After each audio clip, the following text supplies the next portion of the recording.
Behold, the virgin shall conceive and bear a son, and they shall call his name Emmanuel, which means God with us. Does Isaiah 7:14 refer to a virgin or merely a young woman, as some modern Bible translations have rendered it? Matthew 1:23 is quoting this verse as a prophecy pointing to Jesus Christ, the Messiah, that he would come from a miraculous virgin birth and not merely be the offspring of a man, but God. Many critics believe the translation of the word Alma in the Hebrew as virgin into the Greek was unreasonable. Extreme critical scholar Bart Ehrman implies that Matthew was just duped by the Greek Septuagint translation of the Hebrew Bible, which Bart believes is incorrect. Let's take a listen to Bart here for one moment. Now, the point of this passage is that some woman's going to get pregnant or is pregnant already and is going to give birth, and before the child gets very old, the problem will pass away. Okay? But in the King James translation, it's translated, a virgin shall conceive. That gets quoted in the New Testament by the Gospel of Matthew as a reference to Jesus. A virgin shall conceive and bear a son, and you shall call him Emmanuel. In the book of Matthew in the New Testament, quoting Isaiah chapter 7. Now, this is complicated, but when Matthew is quoting Isaiah, he's not quoting the Hebrew of Isaiah, he's quoting the ancient Greek translation of Isaiah, which does use the word virgin. But the Hebrew Bible, that is the base for the Greek translation and for the King James Version, doesn't say virgin. In the Hebrew Bible, it says, a young woman has conceived and will bear a son. The Hebrew word is Alma, a young woman. It's not Bethula, which means a virgin. And so there's nothing in this passage about the woman being a virgin. She's a young woman. And that makes perfect sense in the context of Isaiah. A young woman will conceive or has conceived, and by the time her son is old enough, these kings are going to disappear. Well, the King James translators are being influenced by their knowledge of the quotation of this passage in Matthew and by their belief that Jesus was born of a virgin, and so they put it back onto Isaiah even though it wasn't originally there. See what I mean? So it's a bias of the translator that's affecting the translation. And so Okay, the first thing to know about Bart Ehrman is he is a minority scholar. He always takes everything and slants it towards the extreme skeptical view. That's what he does. He will always take the extreme skeptical view and promote that. But is the idea that Matthew was slanting that verse to point to Christ really unreasonable? Is Matthew's quoting of the Greek Septuagint unreasonable? Well, as Bart himself points out, Matthew is quoting from the Greek Septuagint. The problem with Bart's opinion is that the Greek Septuagint was translated by Jewish scholars before the New Testament was ever written. So the understanding that an Alma, the Hebrew word Alma, is synonymous with the Greek virgin wasn't a Christian invention at all. That's how the native Jewish speakers of ancient Hebrew translated the text. The Jewish people who made that translation would have been fluent in both languages. They would have actually spoken these languages at that time.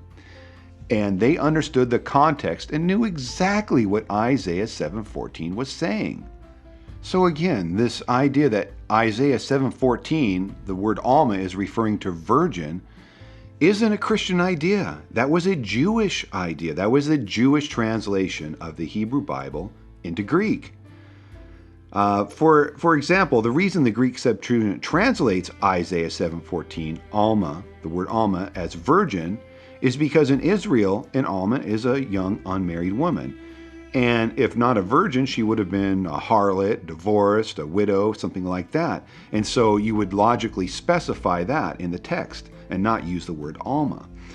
For example, Genesis 24:43, where we have Eleazar going to get a wife for Isaac, is using the word Alma and is clearly referring to a virgin. In fact, every case where the word Alma is used in the Hebrew Bible, it is always referring to an unmarried virgin.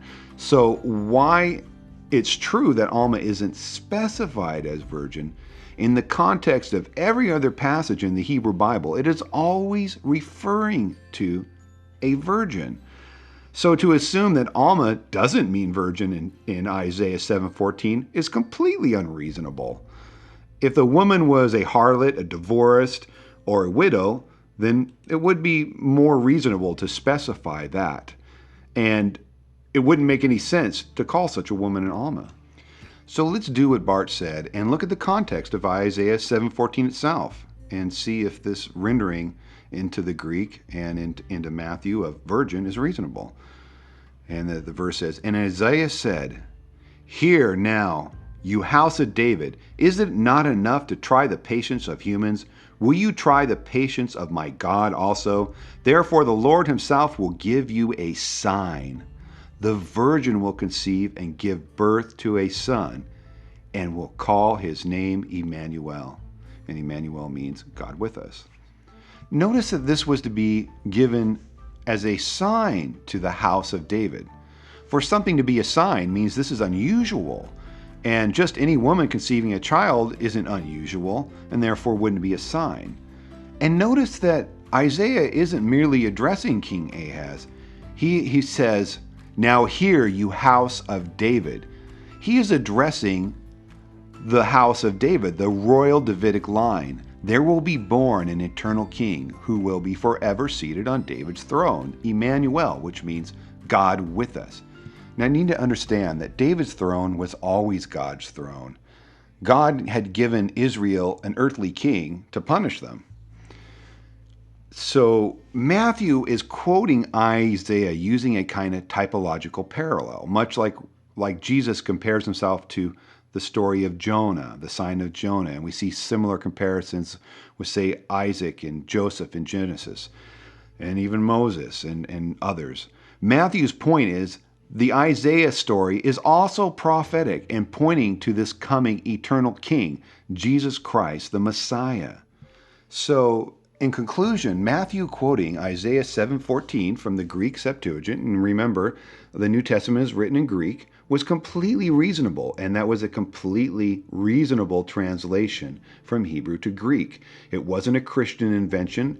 The Jewish translators translated the word Alma as virgin in the Greek, and the reason is because the context demands that interpretation. This was to be a sign, and just any woman conceiving a child is hardly a sign.